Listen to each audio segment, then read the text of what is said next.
Aislinn Konig and Elissa Cunane. We'll start with an opening statement from Coach Moore and then open up to questions for all three. Team's got a lot of weapons over there. The first half, Cunane, we didn't really have an answer for her. I think she had 16 points at halftime. Second half, Bennett had, I believe, 19 points. So, tough to guard. We got to try to keep doing a better job improving. Rebounding obviously was a big part of this game. We knew they had some really good big-time rebounders, and I thought our kids did a great job. Elissa in particular to have, 17 rebounds is pretty amazing. So she was a warrior out there getting that done. When we needed a big shot, Ace is somebody we turn to a lot of the time, and she hit 4 big threes for us. And pretty good from an offensive standpoint. Got to clean up the defense some, but again, good win. Coach, last year after the NCAA tournament games here, you were saying that you wanted to see fans scalping for tickets. Tonight was a sellout, and I heard that people were outside scalping for tickets. How does that make you feel? Yeah, that's what that's the thing. That's I think last year we had that happen some, and it's just exciting. It's a great atmosphere for our players to play in, and I just appreciate our fan base, and it's a great home court advantage. Reynolds is the fans are right on top of you, and so it really makes a difference. So really appreciate everybody coming out, and hopefully we can sell out a few more. Yeah, we talked a couple weeks ago. I know you talked about this matchup and you forgot to be physical in the last game. This game you came out, drew 11 fouls. Was that focus coming into tonight? Yeah, definitely. Just going up strong, and I think last game I really faded away and didn't go up through contact, and so I really tried to do that tonight. Question for Lisa and then Ace as well.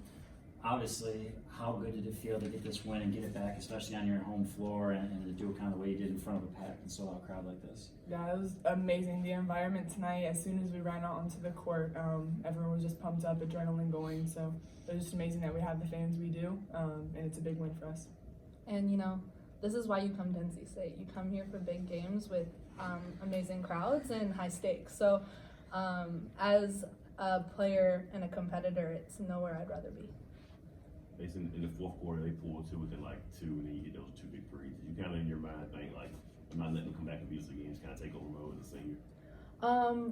I definitely, as a team, want us to succeed. So I try to take open and good shots, and today they were falling for me. And I'm sure that if they weren't falling for me, somebody else would have done it. But we came together in the end and played good defense and started. Valuing the ball a little more, and I think that's really what helped us pull through to the end. For Lisa, in the first game, they kind of held you in check a little bit, and then obviously today, Coach referenced it, especially in the second half, you really, were assertive and grabbing rebounds. What was different today? Was there anything on the game plan, just a change in you? What was different as opposed to the first time around in Chapel Hill?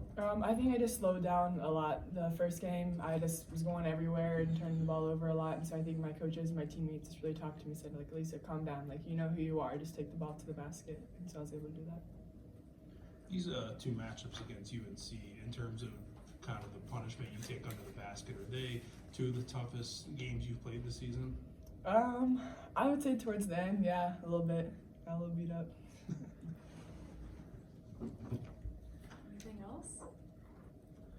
For all three of you, obviously with the events of the day and Kobe, what did he mean to you, and what did he mean to women's basketball as a whole? I can speak to the women's basketball part. I think recently he came out with a statement saying that WNBA players who can play in the NBA and compete, and he's always been a huge supporter of women's basketball and women's sports in general, and I think that stems from the wonderful relationship he has with his daughters. And to lose somebody who is such an inspiration on the basketball floor but also so supportive to what we're doing is a big blow to women's basketball and to the basketball community as a whole, and I think everybody's going to take some time to mourn them in their own way. I think, obviously you're right with his daughters and all. He was so involved in women's basketball, but also just as a player and as a person, he was a competitor. You know, that's what we talk to our players all the time about, competing and trying to be the absolute best you can be on the court and off.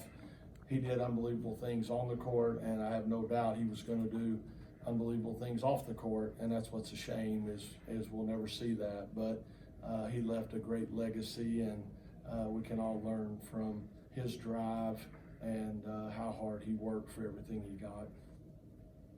Yeah, I second both those things. I think he was just a great leader on and off the court, a great person to look up to, and especially for women's basketball, a great advocator. Anything else?